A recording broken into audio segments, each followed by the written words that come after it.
the 5th conference in this series. It's a pleasure to have you guys. So one organizational announcement for the speakers.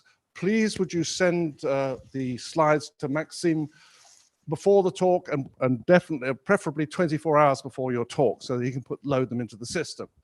Anyway, today is really aimed at slightly more phenomenological or observational things. And this has been pulled together by Daniel on our behalf, which has been great. So without further ado, Daniel is going to be talking about observational opportunities for fuzzballs. Great, thanks. Yes, thanks for inviting me once again to open the conference. This time it's in real life, right? So not just on Zoom like last year. Good, so I want to tell you a little bit about some ideas. So this is less of a here are results that I calculated or whatever talk, and more of a here are some ideas that I think are really exciting. Let's discuss. So, by all means, let me know what your thoughts are along the way. I'm open for questions. I assume there's maybe a microphone to throw around or something. That's being said. So yeah, these ideas are also the stuff that I'm going to present. You'll find in the paper that appeared today with Bert. So for those of you who know Bert, he's been out of action for a while, and he decided to leave physics definitively for greener pastures. But he had sort of this urge to share his final, the things that he's sort of always been thinking of for the last few years. And so together we sort of, took his ideas, took my ideas, worked them together into sort of an idea collection, let's say, which is this paper and also this talk that I'll present today, or some ideas that from this paper that I'll present today. This, by the way, is a picture of a fuzzball, a particular microstate geometry, which we call the ring fuzzball. It's not so important, but it's nice because we have this nice, you can kind of see the equator here, right? This is some equatorial emission that we're simulating. And then you see, of course, it's not just a nice black object, but there's some structure in here. And so this will play a role in my talk, in some aspect of my talk, at least. Okay, so let's set the scene, right? So let's set the scene about, so my talk is called Observational Opportunities. And what do I mean by observational opportunities? Well, I think by now everybody, of course, knows what I'm talking about, right? I'm talking about the recent strong gravity observations.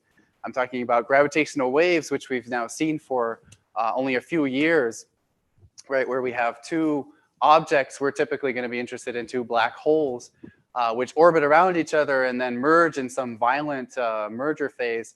And then ring down, right? There's some final object here that rings down and relaxes to some stationary, quasi-stationary object. We'll hear more about that later this morning about gravitational waves. And then in the afternoon, of course, we'll hear more about black hole imaging, which is something that we've had only for, well, since 2019, right? So we have the first picture that we ever got of a black hole, the black hole in M87, and then more recently, the black hole in the center of our galaxy. And this, again, is something very new and it's a good probe of strong gravity, right? So we're starting to really probe the near horizon region of these black holes. And so this is where, as black hole physicists, right? Because if we are interested in fuzzballs, we're interested in black holes, we're interested in near horizon regions of black holes. And so I'm really excited about this because I'm hoping that we might be able to make contact with this world, and we might be able to say something about what we could expect beyond general relativity in both of these pictures, right? So that's sort of my overarching goal here is, can we as string theorists, as fuzzball people, or more generally just, as people thinking about ultraviolet completions of general relativity, can we make statements about what to expect in these strong gravity observations? And so, right, so the tools that I use is the Fuzzball Paradigm. Since it's the first talk, let me just very briefly go over what this means. But I'll be very brief since I assume that most people here have heard about it in one way or another. Essentially, if you think of the general relativity picture of a black hole, it's some kind of horizon, and then there's some kind of singularity at the center or in the future of everything that falls through the horizon, however you want to say it. But there's some kind of singularity to some kind of place where we know general relativity breaks down. Now, in string theory, we have the realization that it's not enough to just say, okay, there's some curvature singularity at the center of the black hole or in the future of everything falling through the black hole. It's not enough to just introduce small quantum corrections or quantum corrections around this problem. We really need to introduce quantum corrections. Something needs to happen all the way to the horizon, right? And that's the image here that you see, right, is that there's some kind of fuzz, there's some kind of quantum stringy mess that extends all the way to what we think of as the horizon scale, and even a little bit beyond, right, as you can see. Good, and so in this way also, of course, we have the picture where, a black hole, it has entropy. This entropy, well, if you have entropy, this needs to be explained in some kind of microscopical way by introducing a huge number of microstates, right? If you have some entropy, this corresponds to microstates in some statistical mechanical sense. And so here again, the fuzzball picture is that, the black hole is some thermodynamic average, which has some given entropy. And this entropy corresponds to the number of different microstates that you can make with the same charges as this black hole, right? So it's somehow an expression of what this entropy is all the microstates of some ensemble. Okay, so what my question is, right? The question that I really want to ask is, okay, we have some picture of there's something going on even at the horizon of black holes. There's something going, some kind of quantum corrections there, there's some kind of stringy corrections. Is this something that we're going to be able to see in any kind of effect, right? Is there any kind of effect in black hole observations and the precision observations that I talked about? Now, naively, right, or naively, the first thing that you would say is, well, no, right? Because again, a black hole has entropy, and so this is some kind of standard statistical mechanical system, right? And so if you have standard statistical mechanical system, then if you take some typical microstate in this ensemble, right? So a typical fuzzball, if you will, you look at some expectation value of some operator in this on this state, then it should be exponentially close to the thermal average to the black hole average, right? Which in observational language means there's no way we're going to be able to see any difference from the black hole, right? So any typical state versus a black hole, we're not going to be able to see a difference, right? This is something that I think was made very clear by Raju and Srivastava a number of years ago. But really, this is something that, if you think of holographical context, was known from many works way before that, where things like 1.2 point functions in holography were looked at in typical states. So this may get us worried, right? But I think what this is really telling us is that we just need to be a little bit more careful about what possible observation lessons there are, right? And what we can really get, or what we can really predict, what we can really see of quantum effects. And so in the rest of my talk, what I'm going to be doing is I'm going to be focusing on sort of two different kinds of, I need to use the green one, right? Is that right? Yeah, okay. I think I need to use the green one because that's what they see on Zoom. So I'm going to be focusing on sort of general lessons, general insights that we can get from the plethora of solutions, the plethora of fuzzballs or microstate geometries that we have already. So general insights. And then I'm going to go a little bit more specific and try to focus, try to give examples of what I call macroscopic and mesoscopic observables, which I think are very exciting to look for, right? So this is going to be more like sort of a general kind of thing, like, okay, this is in general what we expect, generic insights. And then I'm going to give some very specific examples of things that we can actually go look for and test, right, in observations and data analysis. So onto the general predictions. And again, just shout out any questions if you have it, or comments, right? What I mean by this is I really want to examine sort of the universal features that we always see come back in our fuzzballs, in our microstate geometries, things that seems to be always true, because then, if we know that this is always true and it's different than in sort of our standard black hole picture, then this is somehow a prediction on what must be different in microstate geometries or in fuzzballs. So one example, right, is how we evade the Boogdahl bound, right? So Boogdahl is sort of this very standard theorem in general relativity. There's various extensions of it, but in its core, right, it's saying that if you have some spherically symmetric object that's created by some physical fluid with some, very reasonable assumptions, then you can't make it too compact, right? So the radius of this spherical symmetric fluid has to be 9/4 or bigger times the mass of the fluid, which of course is much bigger than 2, right? 8/4, which is the black hole bound. So that means that there's some kind of gap of compactness between black holes and reasonable matter. And so how do you make something that is more compact than this Boogdahl bound, but doesn't just collapse on itself? Well, you need to do something special, right? That's what Boogdahl is telling you. You need to do something that you wouldn't really think is reasonable. But of course, in microstate geometries, right, which are the explicit fuzzball solutions in supergravity that we can write down, we know exactly what's going on, and we know exactly how this works. Namely that, we need, if we're thinking of a 4-dimensional context, you need extra dimensions. You need extra dimensions because you need to put some kind of non-trivial topology in these extra dimensions, right? You need these things called bubbles, which are these topological S2s. And they exist in the dimensions beyond our 4 dimensions that we see. And then these bubbles themselves are kept from collapsing on themselves by some fluxes that exist, again, in these higher dimensions that sort of support this structure, right? And you can even prove, right? This was Gibbons and Warner from a number of years ago, which is in 5 dimensions, and then it's been extended in other contexts as well. But this is really the universal way to support microstructure, right? If you want some kind of supergravity soliton that doesn't have a horizon, doesn't have singularities, then you need to have this kind of picture. You need to have this kind of non-trivial topology, right? So this is, no matter what the particular geometry is that you want to have, no matter what the particular fuzzball is, this is the picture that you must have that underlies it, right? So this is what I mean by a universal feature. We know this is true for all microstate geometries that we can write down. So I want to take this a little bit for, and I should also mention that I think there's going to be more about some kind of universal feature which goes under this name of Themelia. I don't know how to pronounce it, but this is something we'll hear more about on Friday, I bet. But let me go a little further with exactly this non-trivial structure that I just talked about, right?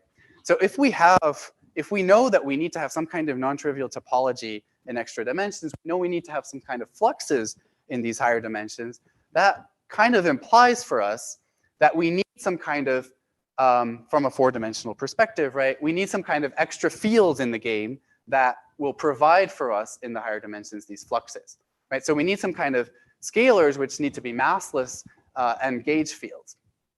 This seems to be some kind of a universal prediction of these models, again, because of this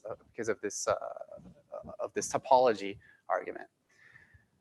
Of course, now you're a little worried, right? Because this seems like a bit of a tension between, the fact that we need this kind of massless fields for our microstate geometries. We need our massless fields to support this compact structure, versus the fact that in real life, if there are any scalar fields or anything floating around, well, they can't be massless because we haven't observed them to be massless. So, right, in the phenomenology parlor, the moduli, right, which are these massless fields, need to be stabilized. They need to be given a high mass so that we don't see them in our particle accelerators. So this seems to be a tension, but I would like to see this as more of a prediction, right? This is a prediction of what we should be looking for, maybe, or what the real picture in black hole physics should be.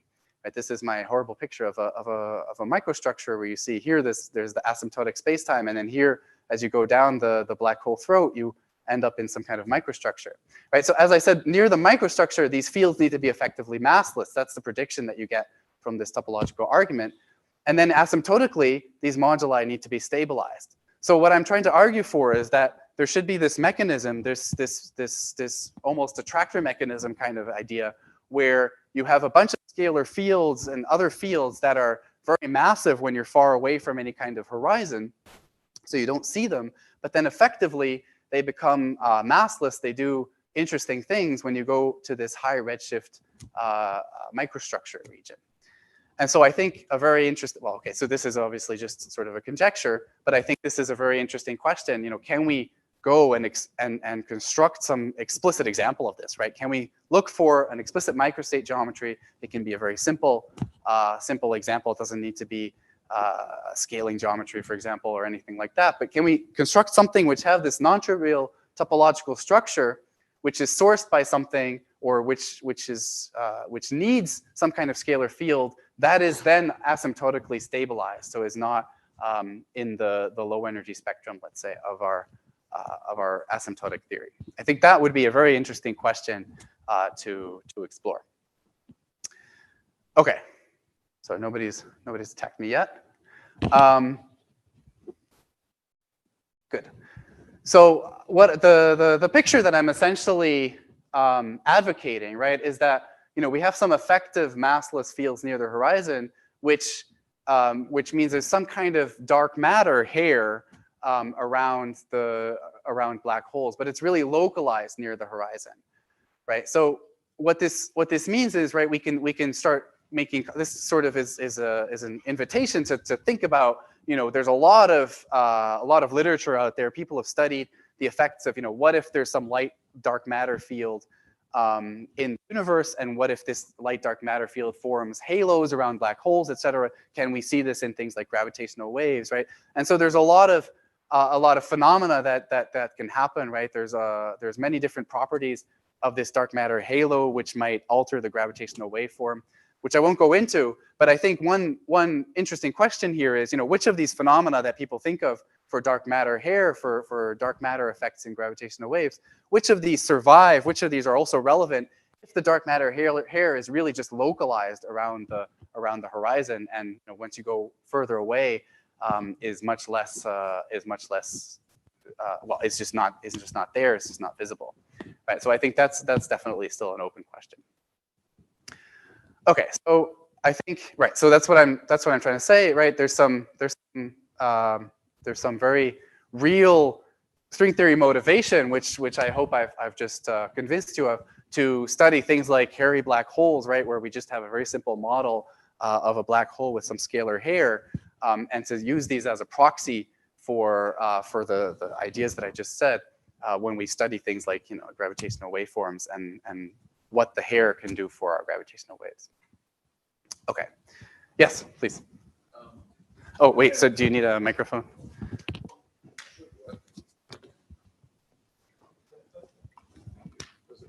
I don't know. You only know on Zoom. Okay, I'll ask my question. Yeah. Is it clear that fields should become massless, or you should have some non-perturbative transition to something else, because those are very different phenomena? Like, for example, it could be that if you think about a moduli space, you can have a long distance traverse on the moduli space where it's not necessarily something becoming massless, but you have a tower of other things that are crashing down. So what you're saying is, well, okay, I mean, if you have some kind of nice solution that's under control, this is something we could learn from a solution that we would have that would be under control, right? But my naive picture, if you call it that, is that I would have some scalar field, which far away has a very large mass, so it's hard to excite. But then when you get close, it'll blow up in the way that we know scalar fields in 4 dimensions have to blow up to give us these topological structures in higher dimensions. But what you're saying is there could be other mechanisms that... No, I'm saying even in that case, a scalar field, because it's blowing up, is not so much that the scalar is becoming massless, but more like other states are crashing down. Yeah, sure. Yeah, okay, so you're saying it's a different... I shouldn't maybe say that the scalar field is effectively massless, but it's something else that's happening. Yeah. Right. Yeah. I mean, yeah. Any other comments? So this is sort of the end, I think, of my general prediction thing. Yeah, please. Oh, sorry. This. Okay, so just out of curiosity, I mean, since you started with this typical state kind of argument, I'm wondering, I mean, I mean, at some level, if we are able to measure higher point correlation functions. So these typical state kind of arguments are always true when one measures a correlation or expectation value of a so to speak k local operator in a quantum field theory and so on. But if you look at higher point functions which are not necessarily local, for example, the Hamiltonian itself is a highly non-local object. Forget about gravity. I mean, even in a standard garden variety quantum mechanical system, Hamiltonian is a completely non-local object. So at some level, are you going to make that connection that it's a, I mean, if we are able to measure higher point functions, then we could see a difference or a distinction from a black hole to something which is like microstate. Yeah, so I'll return to exactly this point later on. Yeah, if that's okay. Yeah. Amazing. This is a microphone? Yeah. Heavens. Interesting. Just a quick answer to that. Arnab, the couple of things. So first of all, I mean, there are many local recent papers arguing that if you like, the complexity of the observable you need is going to be exponential in the entropy of these systems in order for you to be able to see a significant deviation in the correlation function. So those are kind of use the techniques of quantum error correction and stuff like that to make that kind of computation. So so yes, you can, but it's going to be very, very difficult. And in that sense, I don't see why the Hamiltonian why you say the Hamiltonian is not local. Hamiltonian does seem local. Well, I mean, if I think about a spin system, let's say, just Ising model, let's say, the Hamiltonian has a nearest neighbor interaction for all the spins. Well, right? That's only if you have, but nearest neighbor interactions are local, right? I mean, Nearest neighbor is fine, but there is a summation, right?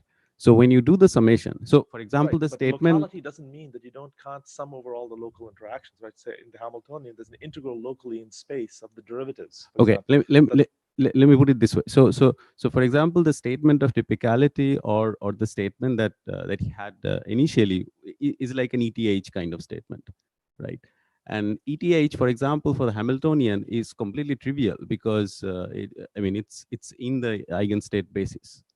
So in that sense, I mean, so for example, if you take Hamiltonian, if you want to compute the Hamiltonian expectation value in an energy eigenstates, then there are no off-diagonal separations. Right, Sorry, maybe we should. So I'm happy to discuss typicality maybe later on, if that's okay. So that's something that will come back when I talk about mesoscopic observables, right? And then maybe I'm not exactly sure. But we can talk about that maybe later.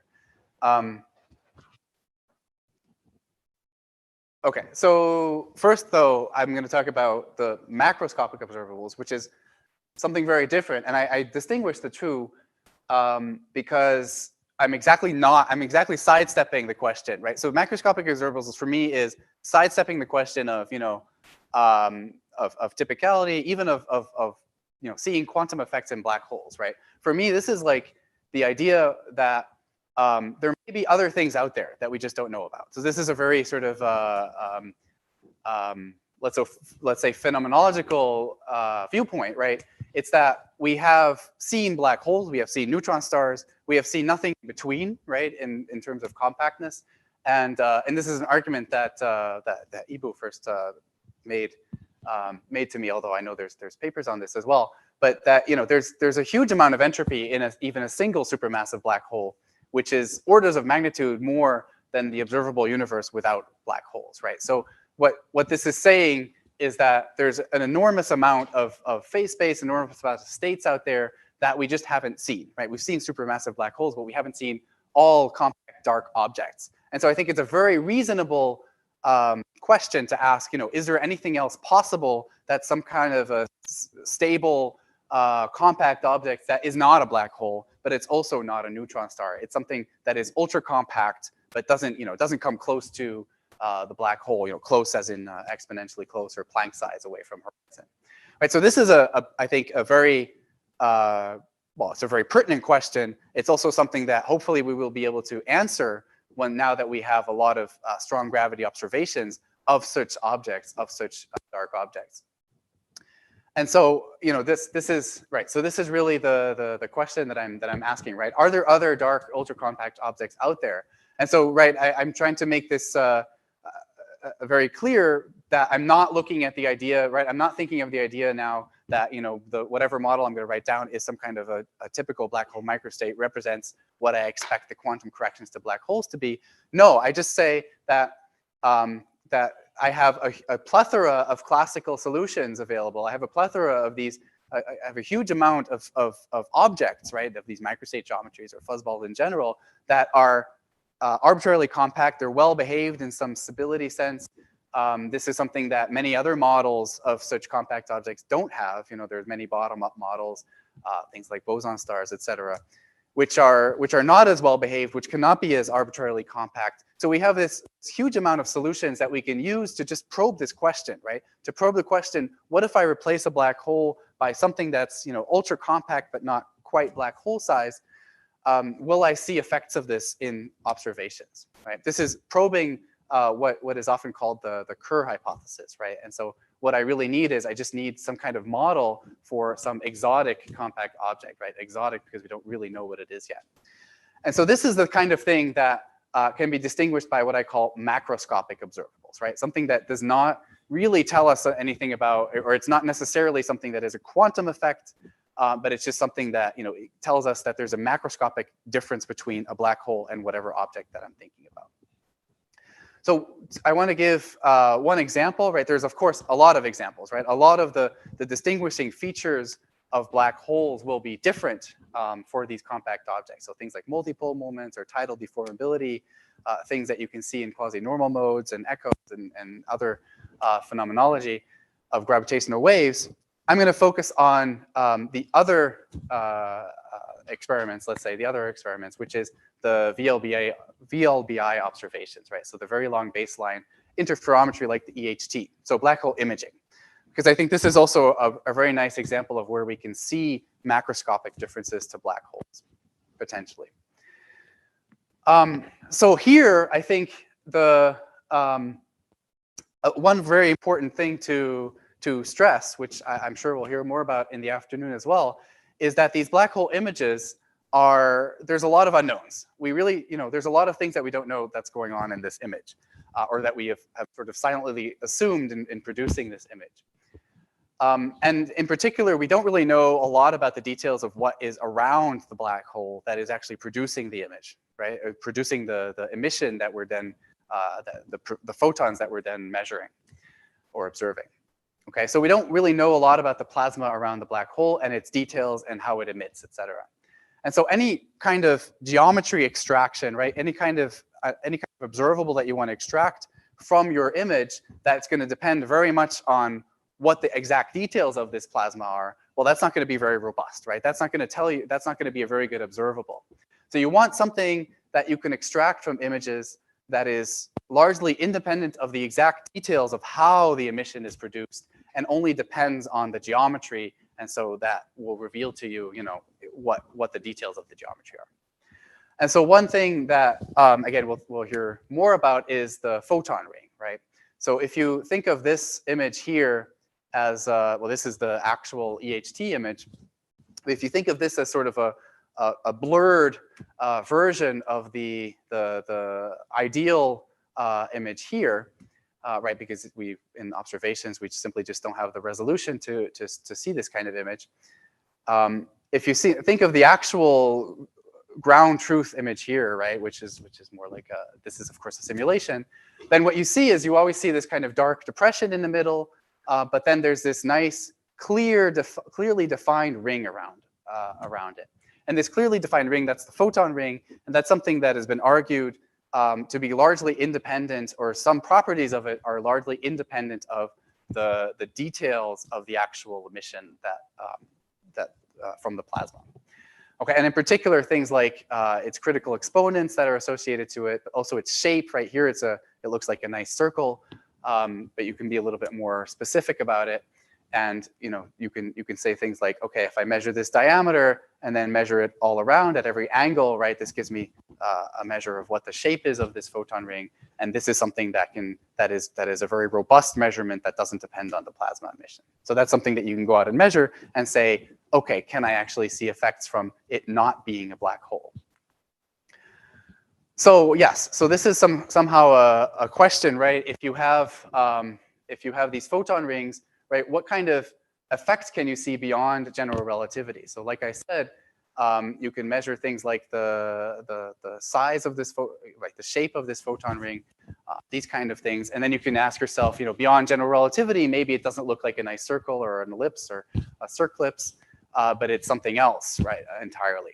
Now I want to focus on something else, right? I want to focus on something that's related, which I think is also exciting. And that's sort of the general, one of the first assumptions, or one of the first things that you need when you're calculating or when you're figuring out, what is the photon ring, where is it, et cetera, is you basically need the fact that null geodesics in Kerr are separable, right? And this comes from the fact that the photons that create this photon ring are photons that are very nearly bound, right? So they travel on these orbits which are very near the exactly bound photon orbits around these black holes. And so you can do your standard sort of separation of a variable, solve your radial equations for the null geodesics, and then you find these bound orbits, and then you say, if it's a little bit off these bound orbits, then you get something that travels around the black hole many times and then escapes, and that gives you exactly these photon rings. And the thing that you get out of this as well from this kind of calculation is that your photon rings sort of necessarily need to be, or at least need to sort of asymptote to, right, this very clear ring here, right, the very bright ring here, has to be some kind of a nice connected curve. And so I think a very interesting question is to ask, well, what if you have some object where the null geodesics are not really separable, where either you're in some kind of a compact object that doesn't have a horizon, like a fuzzball, or even just a black hole that's not in general relativity, and where you have non-separable null geodesics, right? And so non-separability means there's going to be some kind of a chaos, some kind of chaotic behavior there. That goes hand in hand. And so in particular, right, what you can see, so I give here two examples. I give a non-GR black hole, which is called Manko-Novikov. It's not so important. It's basically saying, let's deform Kerr by some amount in vacuum. And then this is an example of a microstate geometry, which has been imaged. And the thing that you see here is that you have some kind of a clear clear primary photon ring still, but there's somehow this secondary brightness peak here appearing in the Manko-Novikov. I think it's clear here. In the fuzzball, of course, you have many different rings that seem to appear, right? You have maybe the outer ring here, and then there's some kind of an inner ring going on here. So what I'm trying to say is, in these more general geometries, you're not going to have this nice, clear, single photon ring appearing anymore. There's going to be multiple photon rings. And so how might that, oh, sorry, yeah.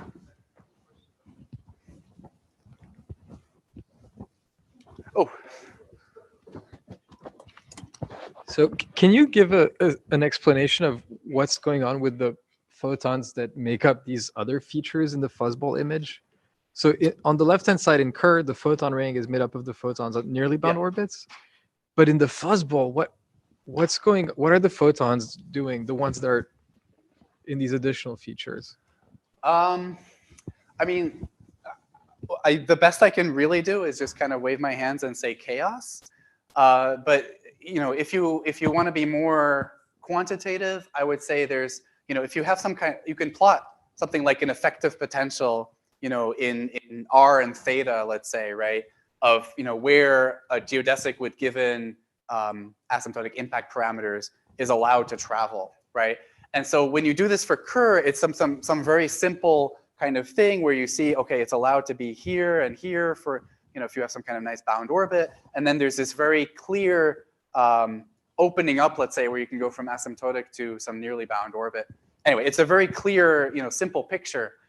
Whereas for anything that doesn't have these nice separable geodesics, sort of almost by definition, you have to have these islands popping up where what you thought was going to be just an inbound photon that will just get absorbed by the black hole is actually going to be pass on one of these islands that you can't traverse in this effective potential and be bounced back off. So what you thought, typically what you think of in Kerr is like, okay, anything that sort of enters, or let's even do Schwarzschild, right? Anything that passes, under 3m is going to fall in. But what I'm saying here is that, what can happen is you can go under 3m, but then somehow there's a region of space-time where the photon is deflected back out. And it bounces back. Right? Are there geodesics, so like in the innermost rings, are they actually going in what we would think of as the horizon? Are they traversing the fuzzball itself? Or can they do that and still come out? Presumably that's highly suppressed, but is that some of what we're seeing? Right. So this particular one is a very diffuse fuzzball. So it's pretty big. And so, if you think of like what it means to be near the microstructure, right, this isn't something that I would say mimics a black hole very well, right? This is just sort of to really emphasize this feature.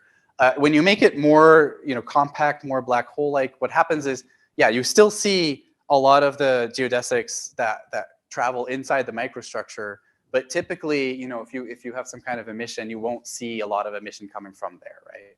So the geodesics will follow this chaotic trajectory inside the microstructure and then come out. But in a realistic emission model, you don't expect to see these, right? You also don't expect to see these from other arguments, like anything that travels in the microstructure is going to experience a lot of tidal effects. So then you don't really expect this kind of geodesic approximation to be valid. So when you say this is a fuzzball, what fuzzball is that? Well, you mean this one in particular? So this is, okay, so I mean, it's not super relevant for my story. This particular guy is the fuzzball that we imaged or also created in our fuzzball shadow paper. So it's a microstate geometry. It's a multi-centered guy in 4 dimensions. It has 2 centers, 2 D6 centers, and then in the middle there's like a ring of D0. Have you imaged this for other fuzzballs as well? So would you see, for example, these features that Alex was asking about wash out, or? Well, what you would see, so okay, this is a very few, so you can think of, so let's say there's a scaling limit with lambda going to 0. This is for very large lambda, and as lambda goes to 0, you kind of see it asymptoting to the actual black hole picture, right? So that for sure, yeah. So if you make something too compact, you will just not see any features, right? That's for sure true, yeah. Wait. Just to make sure I understood the philosophy on that. So the fuzzball for which we see this interesting picture, which is clearly different from that of a core black hole, is not a typical state of the black hole. But we don't care because we're interested in answering the question of, are there other kinds of compact objects which we can image? Exactly. Got it. Yeah. Okay. Just a quick follow-up. Have you done anything similar by taking superpositions of different states, different fuzzballs, and ask whether some of these features survive in still a superposition of relatively atypical states, but at least different states? I mean, I don't, how do you answer that question? I mean, how do I know what an image looks like on a superposition of geometries? This is a sum observable. This is some snapshot and some screen. Take the same picture for slightly different, some family different solutions. I have no idea. I mean, I don't know if that even makes sense as a I think I don't think it's super deep why you see these features. If you compute the potential, you get multiple light rings because you have a non-trivial potential. Yeah. So when you have, so you'll always get an outer unstable light ring, and then the potential dips, and you can have an inner stable light ring, and so on and on. And each light ring will have features that will reflect light in various ways. It will affect the dynamics. And I think the point is that as soon as you move away from a black hole state, this is a question you want to ask. What is a reasonable thing to get, and what could the potentials look like? So a fuzzball is a very complicated geometry. So you just get caustic effects. These are more like caustics than actual phenomena associated to things. But there are other examples, which I think we'll hear about later this week, where you can have a clear separation of variables and you have multiple light rings, and you can clearly understand So how these light rings will give you. I don't disagree with anything you said, except maybe the fact that, you know, the fact that you say, yeah, there's some other examples where you have nice clear separation of variables and then you have some clear light rings. I think it's not even clear that, you know, in some general case, there's some well-defined light rings always, right? But yeah, otherwise I could put it. Yeah, yeah. Exactly, yeah. Daniel, There's okay, another question back there. Practicing your throwing arm.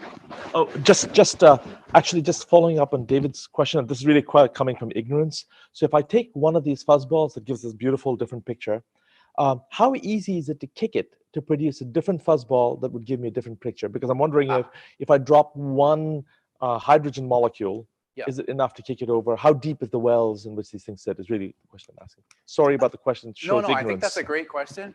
I think that I don't think I can really answer that, right? Because I think for these particular geometries, I think what we know is that it depends very much on how you kick it for what its response is going to be.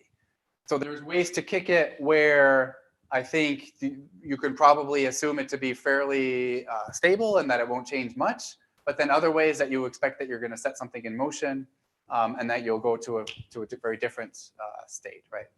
Yeah. So that maybe, you know, in this particular case, you might be driven to typicality in some way, right? That.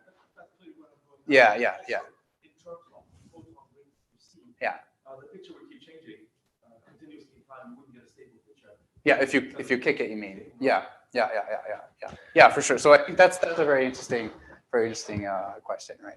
So I think, so I'm also using, you know, so from that perspective, I'm not using these as, you know, a very good dynamical model because of these kind of issues, but more of like a stand-in for, you know, there's some kind of compactness, compact object there that I want to see what happens, right? Yeah. Okay. So good. So what I really want to do is I want to sort of hammer in like, okay, so now I've identified something that might happen, right? So I might have these additional, let's call them secondary photon rings, right? Or disconnected photon rings, where, you know, if you think of a cross section of this, right? If I sort of take a horizontal cross section, then instead of having this typical sort of brightness peak, double brightness peak, right, on the left side and on the right side, there's now 3 brightness peaks, right, when you take this cross section. And that's important because, you know, the thing that's actually measured is not the image, right? And when you do VLBI, you don't actually measure the image, you measure the Fourier transform of the image. And so if you think of the Fourier transform of, you know, one of these cross sections, then it typically looks like something like this. So this comes from one of these papers, from this paper. And so what you see here, right, is that in this Fourier transform, the diameter between these 2 peaks, right, if it's only 2 peaks, this is something that is encoded in the ringing, right, in sort of these periodic small wobbles of your signal here, of your visibility amplitude, which is the Fourier transform of this image. And so, right, and so I just want to sort of show, right, like that instead of getting some kind of nice sine function where it's actually more sine squared, but whatever. But, you know, instead of getting this nice sine function where it's, you know, a very clear periodicity, if you have multiple peaks in your brightness, what you might see is you might see some kind of complicated superposition of signs, right? So this is something that, right, you can go out and look for this, right? You can look at your observations, which are, you know, points in this visibility amplitude, and you can ask yourself which model, you know, this model here or this model here, which of that fits the data better, right? That's a very specific question that you can go out and ask of your observation, right? So we're going to hear more about this, I'm sure, very shortly. But the thing that I want you to take away from this is that I think it's very important to sort of travel all the way to this point, right, where we don't just stop at saying, oh, I have this, you know, very, very nice image where I see something that's different than Kerr, right? We really need to ask ourselves the question, okay, what does this really mean in observations, and what is an actual test that I can go do on data to see if I can to see this, right? And I think this is very important because this allows us to make contact, to talk to phenomenologists who are interested in the end in okay, I have a bunch of data, give me a model to fit it against, right, to compare it to. So this is an explicit example of that. Okay, so yeah, good. So any further comments on this? I'm going to go into mesoscopic. Okay. I might skip the last part then. Okay, so now I'm going to go to the mesoscopic observables, which for me are now I want to address this this question, right, where I'm not interested necessarily anymore on, you know, is there something else beyond black holes? No, I want to ask myself, I have a black hole, I know black holes exist, but can I see quantum effects in black hole physics, right? That's the idea. But remember, right, I have this this argument from statistics that, you know, a typical state, some kind of observable on a typical state somehow is not going to give me anything that I can measure that's different from a black hole, right? And so then the question, you know, is there any hope to see quantum effects in black hole physics is a difficult one.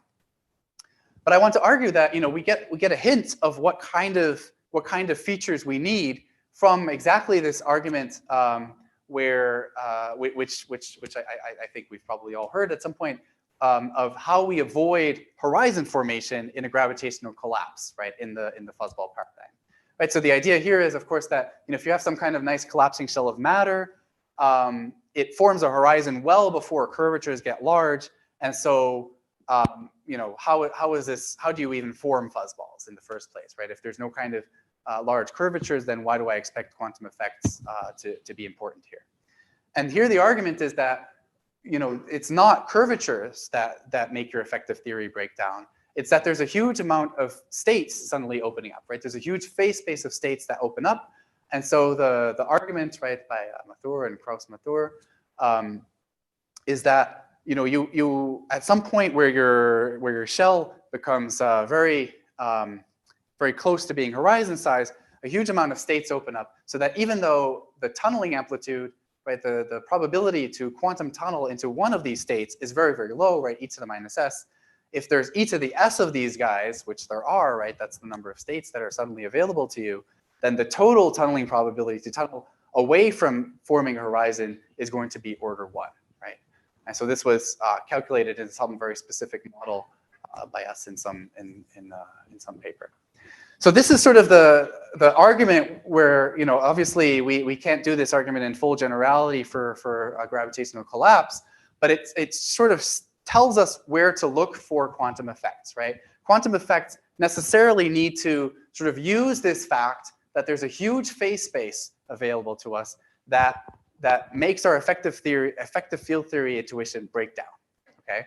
So this is sort of the lesson that I get from this, right? We need to explore the non-trivial phase space in some way. And so that means, right, a corollary, if you will, is exactly the kind of thing that we've now, you know, we've now seen to death, which is that if you stay within one fuzzball, one geometry, right, and you look at any endpoint function, I would say, on top of this geometry or on top of one given state, you're not going to see these effects, right? These kind of effects need to come from the fact that your phase space is non-trivially different than what you expect it to be, or what your effective field theory intuition has to be. Good. So, okay.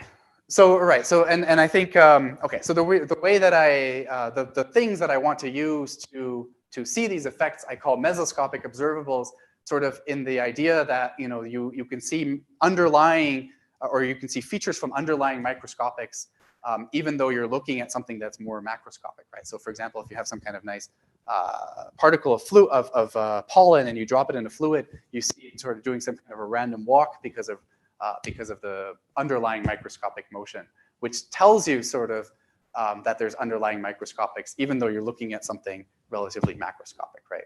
So I want to look for some kind of collective behavior that reveals there's something underneath that I hadn't expected from my classical theory. Okay, so one example is that I think is very, very interesting is the things called tidal love numbers. So these basically quantify for you the tidal deformability of objects, and so it's relevant in spiral phase when the two objects are pulling and pushing on each other. Right, because they pull and push on each other, and so how much do you respond to that, right? That's the question. And so these tidal love numbers are tidal deformability. So it's, well, it sort of automatically says it's a response function, right? So so the first instinct would be, okay, this is some kind of a 2-point function. If I think of this maybe in some kind of holographic sense as well, I can go and calculate some 2-point function. But this is exactly the kind of thing, right, where if you calculate this and you do this for some kind of typical state, you will find that the tidal love number will be exponentially close to the black hole, right? And so this is also something that was, I think, the first real calculation of a tidal love number was by Bianchi and Di Russo over just a few months ago in the D1, D5 system. And they indeed find that for D1, D5 system, if you calculate these tidal love numbers and you go to typicality, they disappear, right? And again, this kind of 2-point function typicality is something that that we've known for many years. Yeah. Right. Yeah. For higher dimensions. It's fine. Yeah, I can say if you want. Yeah, No, we also have some unpublished results with Pierre and Daniel, which are saying that in higher dimensions, if you look at some more, I mean, the more typical the microstate geometries become, the closer the low numbers are for the to the black hole ones. Yeah, exactly. Yeah. So I mean, I think this is fairly this should be fairly robust, right? But so I think the thing to explore is not these diagonal or heavy, light, heavy, where the heavies are the same states, right? That's not going to reveal to us this non-trivial love number, because they're going to give you 0 basically.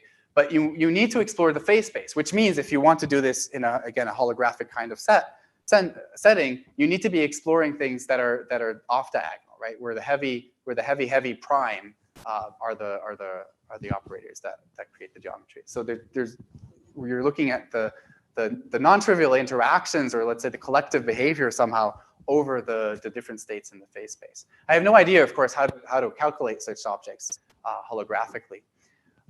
But I think the one approach that I know of that is I think is very interesting is that by Rami Brustein and collaborators, which was based on some long string model by Kurkula and Maldacena from a while ago. And essentially, okay, so let me skip over the details, but essentially they have some nice long string model which effectively behaves like a polymer. And so there they claim that there's some kind of long range collective behavior that if you hit this object, there's collective behavior over the phase space, which translates into an effective non-zero macroscopic tidal love number that you can go out and measure, right? I think that's a very interesting thing. I'm not going to go into details on that. It's also not my own work, but I think that's a very interesting idea. Let me focus just for a few minutes on a different idea, which is to focus on this merger phase, right? This violent merger phase where the horizons overlap is sort of where the gravity is strongest, where you also expect to find objects that are the most out of equilibrium, right? Because they are essentially two objects fusing into one. And so this gives you the most potential to explore this phase space non-trivially again, right? This is also where you expect, right? Remember the formation arguments, quantum tunneling effects should be important here. So what are some ideas that you might have about this merger phase? Well, for one thing, right, if there are indeed non-trivial tunneling phenomena, well, maybe we don't really know the exact dynamics that goes on this phase space.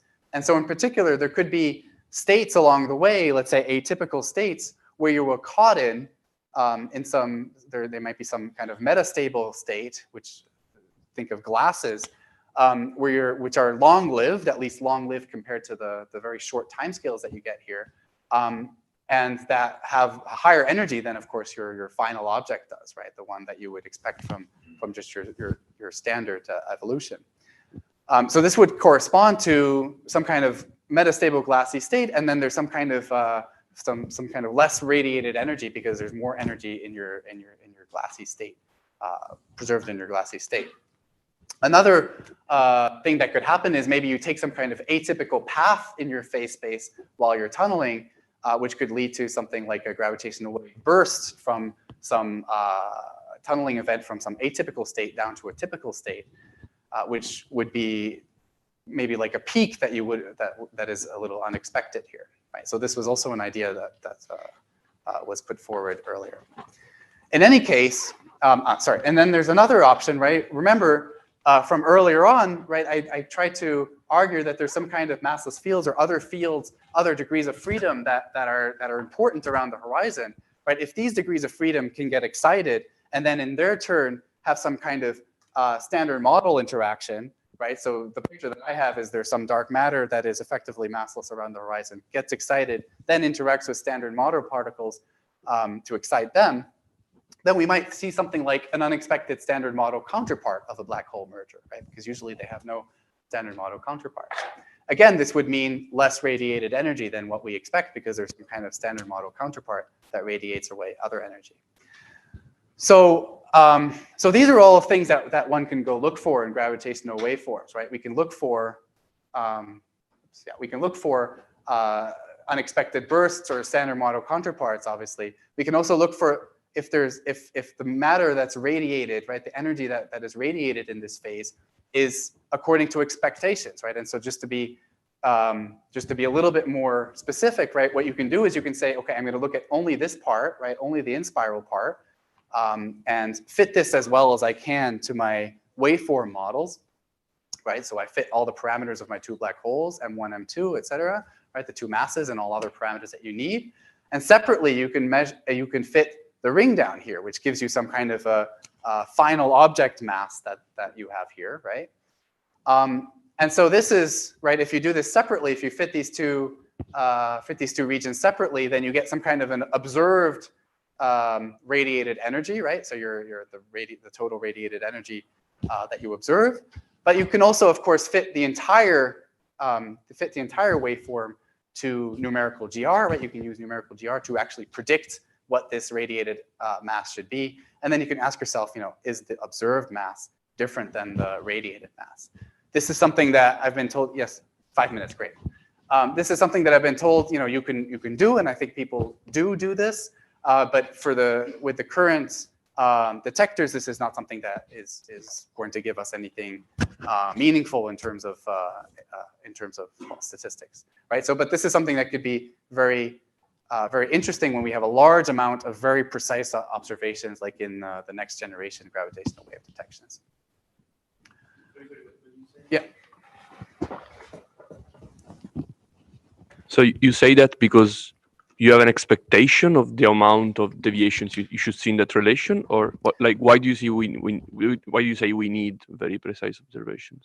Well, so what I understand is that you can do this kind of analysis, and you can ask yourself, does the observed radiated mass and the predicted radiated mass, is this, are they consistent? And at the moment they're just consistent, right? But then it's also, there's a very large uncertainty on what the actual observed radiated mass is, maybe. And so once we can narrow that down more, then maybe one can make more precise statements about that. I don't know if that answers your question. Okay. Okay, so I think I'll skip this because I only have 5 minutes, so that's fine.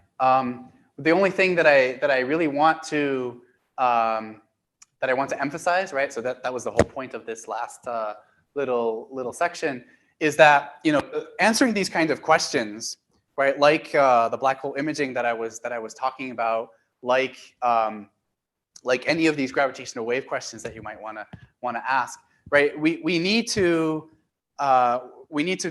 again walk this extra mile and really make contact with the observations, or at least give some kind of a concrete thing, like, okay, this is what I want you to go out and test, right? And not just say like, okay, I have some model and I think it will give me something different for phenomenon X. And so what this means, of course, is that we need tools to do this for us. We need tools to simulate dynamics of our favorite objects, right? And this is something that is, in the gravitational wave community at least, is something that is very, very clear, that we need these kind of tests beyond GR. We need some kind of a way of evolving things beyond GR, right? And so this is in the science investigation work package. 8, right, which is testing the nature of black holes.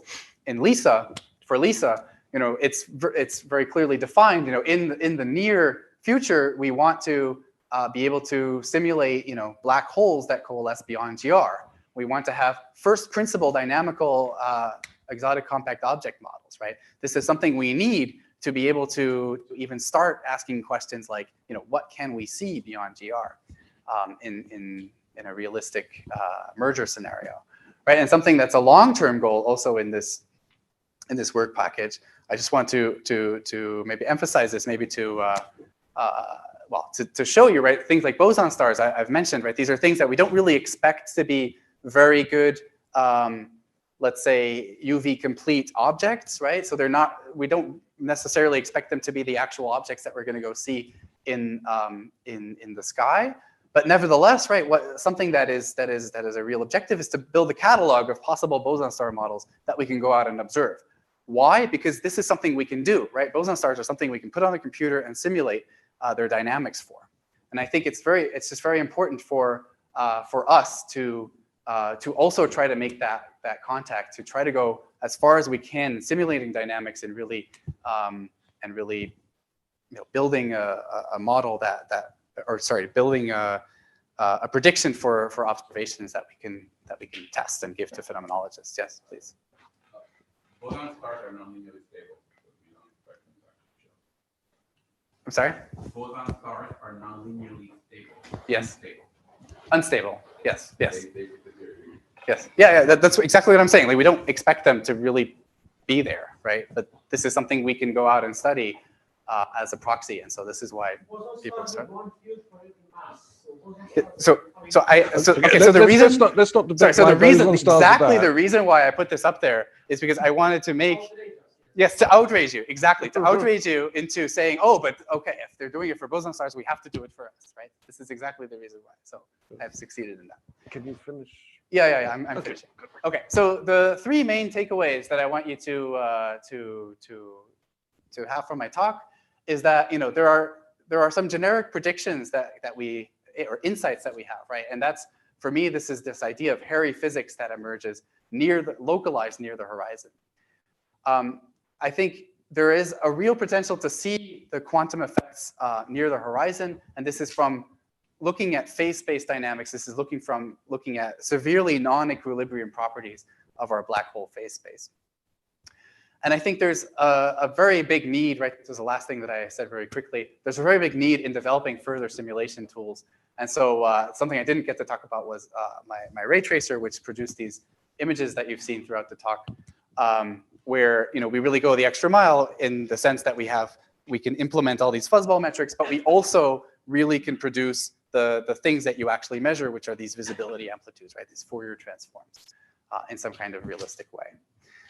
And so there's many different interesting projects that I tried to argue for, right? We can construct some smooth microstate geometry with the asymptotic moduli stabilized. Can we measure effects of things like disconnected photon rings, right? Or multiple photon rings?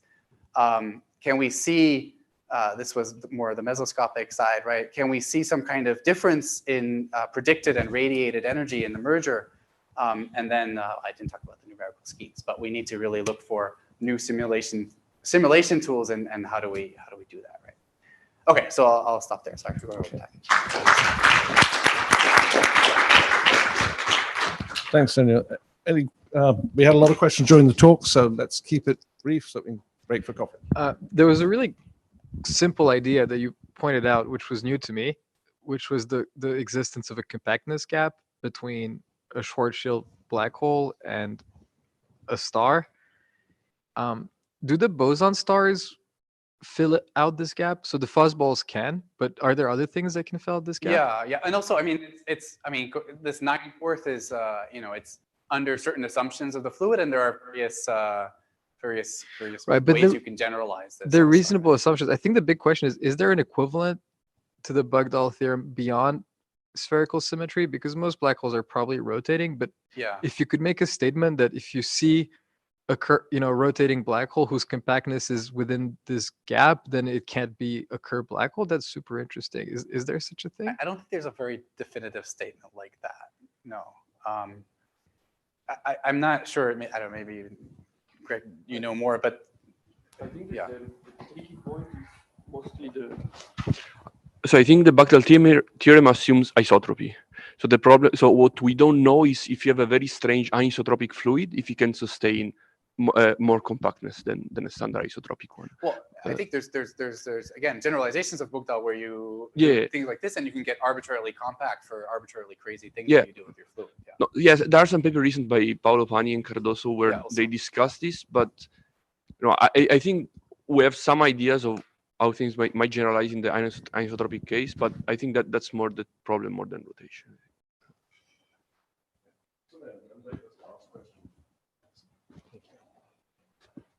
Hi. Yeah, it was great to see this very comprehensive list of everything. Put closer. Yeah.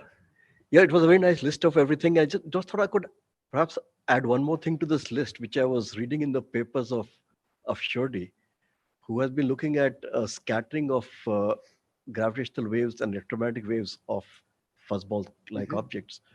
And we wrote something saying the gravitational waves may not be scattering the way he thought because they are too intense. But I think if you have a low energy electromagnetic wave of long wavelength, it will scatter off a fuzzball. I don't know if that's observable though, and maybe I'd like to check that with you later on. Well, so I thought you were referring to Shorty and his idea that there could be echoes in the gravitational wave. I am. Due to the okay, so that one. Yeah. So I think the gravitational waves from mergers, I think, will not scatter. We wrote a paper about Ryan Bin at some point. But for electromagnetic waves, I think they will. And maybe I'd discuss that with you a bit. I think well, okay, I'm happy to discuss later also, but I think his part is it's not necessarily electromagnetic, right? Maybe there's some frequency, maybe, but there's also, that's why we need to be in the ring down so that you have certain frequency waves, I think, and then also somehow you get stimulated emission from these waves interacting in some non-trivial No, I think way. it's just the fact that electromagnetism is 10 to the 40 times stronger than gravity. So I see. there is a little bit of a difference, but we Yeah, should but- chat separately. Yeah. Let's thank Daniel again and resume after 11:30.